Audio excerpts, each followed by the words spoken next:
United are going to have to spend big if they want the striker of the quality that they do desire the most. As we've said, that's far easier said than done. There's the uncertainty of the takeover, there's the limited budget, the fact they need to sell players, the fact that they still didn't know quite what to do with other players at the club. So it is complicated. We're probably repeating ourselves at this stage, but the striker situation, that is the priority. We've heard this for months and months. Everyone's known this, that if United could only sign one player this summer, it would be a striker. Is there even then an argument to say, go and do that? If you've only got this limited budget, go spend it all on a striker, because they would have the biggest impact on this squad. Yeah, possibly. Maybe there is an argument to say, get Harry Kane first. Let's do that deal. If it costs 80, 90, 100 million pounds, do that deal, see what's left, go from there. And then I guess you instantaneously become more attractive to players like Mason Mount anyway. Mount's perfectly happy to sign, but if you saw United already signed Kane, you might think, yeah, I need to be there. I need to push it with Chelsea. But for whatever reason, that's not the case. United have very much cooled on the idea of signing Kane. They seem to believe that Daniel Levy's stance that he just is not going to sell to a Premier League club is genuine. Yeah, I think there's an argument that you could at least try to sign him. I think it would need Kane to kick up a fuss as well, to be honest. I think it would need Kane to play his part. Yeah, well, it was amid City talks, wasn't it, that he refused to for training? Yeah, he did. Yeah, but he'd have to actively push, wouldn't he? He would. Yeah, I always thought it felt like he backed down quite quickly in 2021. He refused to turn up for training, but then said it was a mix-up, and was very quickly back in training. And I think as soon as that happened, I think Daniel Levy probably thought, got him. He ain't going anywhere. And really, Kane should now be looking at what Erling Haaland's doing at City and thinking, here's what you could have won. If he'd have not gone back for training there, if he'd have gone on strike, and I know it's not a good thing to do. It doesn't really fit with Kane's image. I don't think he's that type of person.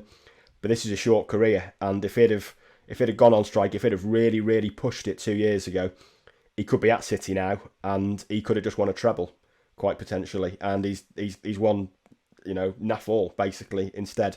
So I think he really does need to push it, and whether that's submitting a transfer request, refusing to turn up for training, refusing to play in pre-season, so be it. He's got to make it absolutely clear to Daniel Levy that he wants out.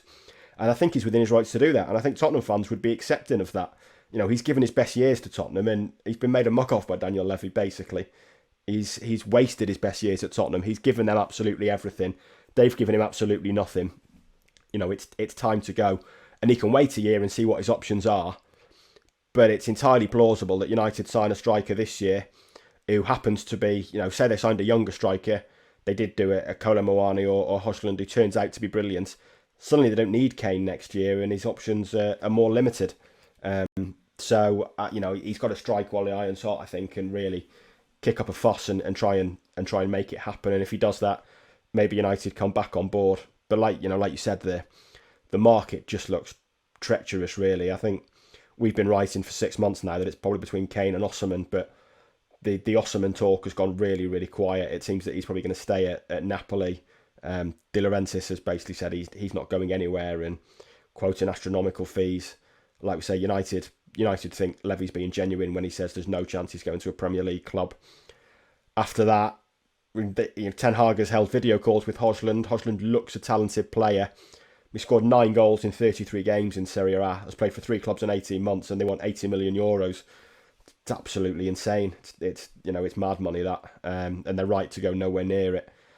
And then Kolo Muani maybe did all right in the World Cup, done fairly well in the Bundesliga, but to come from Eintracht Frankfurt, I think it is, and then lead the line for United is a massive step up.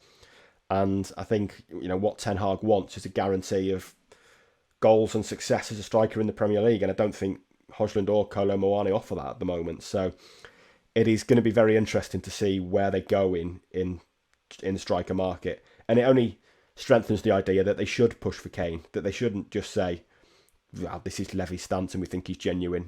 Slap a £90 million offer on the table, slap an £80 million offer on the table, just have a go, because at the moment there's no alternative out there, and it's hard to see at the moment where a breakthrough comes in terms of signing a striker. Now, like you said there as well, I just don't know how you can move on to another target until you've given it your all on Kane. I mean, I do personally, my opinion is that if you know you've got a limited budget, 120 maybe to 150 million, just say, yeah, we'll spend all that on Kane.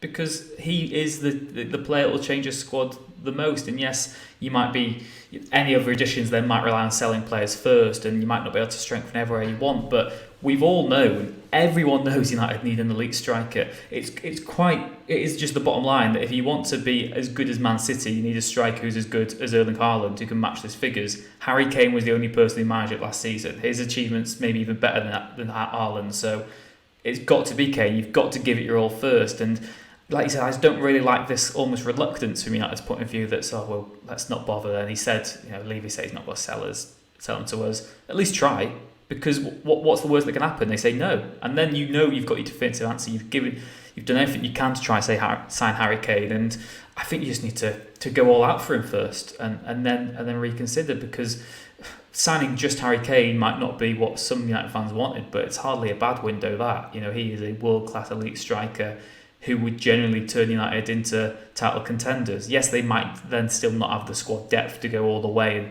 and match City, but they'd be a lot closer than they were last season, you'd imagine. And yeah, I just think it makes so much sense, but it's maybe a lot easier for us to say in this position. The other concern then, Ty, as well, is that it did feel like at the start of the summer, a few months ago as well, before the window opened, that Højlund and Kolo Muani were being looked at as the cheaper, more budget-friendly options, but they're going to cost roughly the same as you'd expect the very, very top-end strikers to cost. If it does happen that none of those are available, United can't justify spending such a fee on them, what is the solution? Because they have to get a body in at least. Do you think they would go just literally a case of another Weghorst, another Cavani, just getting anyone who can at least play up front? Do you think there's anyone in the Premier League? Do you think there's any sort of wildcard option that you'd go for yourself? I mean, the ideal one would have been Ivan Toney, but obviously that's now a total non-starter. Really, he can't play until January. I think he could complete a transfer, but I'm not sure United would see it worthwhile trying to sign him while he is banned. But I think he in terms of Premier League strikers, he's probably next best that's attainable. Ollie Watkins had a pretty good second half, or a very good second half of the season, to be fair, under Unai Emery, but it's a mighty step up to play for United. And after that, it's difficult. There's no one off the top of my head that I'm thinking is maybe in the 50 million price bracket that is worth doing. And maybe you do say, right, we'll sign someone for a season maybe to wait for Kane on a free transfer, but it's difficult to do that. I think I don't know who that would be, and you're spending a lot of money on someone who might then become your second choice striker. And there is, of course, the admittedly slim possibility that Hans Postecoglou turns out to be some kind of Wizard of Oz and takes Tottenham back into the top four and competing for trophies, and Kane thinks I'll hang around, I'll stay here and stay a Tottenham hero and try and win something and sign a new contract. It's unlikely, but not entirely impossible. So yeah, I don't really know. And like we say, it's the fees that are being quoted that make you balk, really, because there's no Højlund, especially, I think, is mad. Kolo Muani's obviously a little bit more experienced than that. Looks a good player, but it just seems to be a hell of a lot of money for a player who's the biggest club on his CV is Eintracht Frankfurt, really. And then in the Premier League, Ollie Watkins is the one off the top of my head. Beyond that, I can't. Paul Mullen, yeah. What a dream that would be. I mean, Wrexham in a position where they could probably ask for 50 million as well at the moment. The amount of cash you lot have got, yeah. But I suppose that's the concern, isn't there? You're going to have to take a gamble, really, aren't you? Yeah. And they're in a position now where we've said how United have these solid foundations. If they get the signing right, then they could be title challengers potentially. But then if you have to gamble on your striker, it just feels like you risk undoing all your hard work for another year. And that's the whole point. There's no one I can say, that I've got a strong opinion on who would be a good wildcard option. I mean, like you said, I think I remember checking this. I think on the top of my head, I do think Arnautovic outscored Højlund last season. I would imagine. I think he'd probably He started the season really well on Arnautovic, didn't he? I imagine he outscored him by November, to be honest, considering Hodgson only got 9. I mean, this won't happen for obvious reasons, really, but Roberto Firmino, I think it's pretty unlikely he'd sign for United, given his Liverpool connections, but you never know. This is a brilliant podcast in which we've suggested Alexis McAllister, Ivan Toney, and Roberto Firmino to solve United's transfer issues. The Holy Trinity. Build the statue now. Yeah. Don't worry, John. Your job's safe at the moment. I mean, he's a proven Premier League striker who would do a job for 2 seasons maybe on a free transfer, and there are obvious barriers to that move. I mean, I don't think he's got any antagonistic history with United, but he played for Liverpool for a long time, and I can't imagine he would. And having just Googled him to check he hadn't signed for anyone, it looks like he's close to signing for a club in, surprise, Saudi Arabia. So they can probably offer more money than United. And like I say, there's obvious reasons it wouldn't happen. But he's the type of free agent that you'd think, he'd do a job for a year. But United shouldn't really be in the market for someone who should do a job for a year. And like you were saying before, in terms of trying for Kane now, I mean, what's the better window? Kane, Mount and De Gea stays as number 1 next year, or Onana, Mount and Martial stays as striker next year, because that might have to be the sort of compromise that United and Ten Hag make at some point, and have to decide which is the preferable option. Listen to the full Manchester is Red podcast on your preferred podcast platform now.